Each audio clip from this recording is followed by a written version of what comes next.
é importante para nós começar a que planos vão cristalizar, que nós chegamos a instituto correccional novo, somente quero dizer que é muito importante, não somente para a justiça, mas também para o aspecto social, para percorrer um detenido por reintegrar de uma maneira exitosa.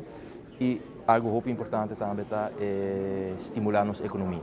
É ano que caminha com um parlamento muito crítico, algo que nós não temos costume de mirar tanto, mas é muito importante para ter um parlamento crítico, por escrutinar, por controlar o governo como deve ser. Depois de 2 anos, já me está bem com o cambio. E para mim, eu usei para me orientar mesmo, para me sim, entre outros. Que é o trabalho do parlamento? Eu não trabalho com a minha curva dentro da comissão, não fico com o time, por exemplo.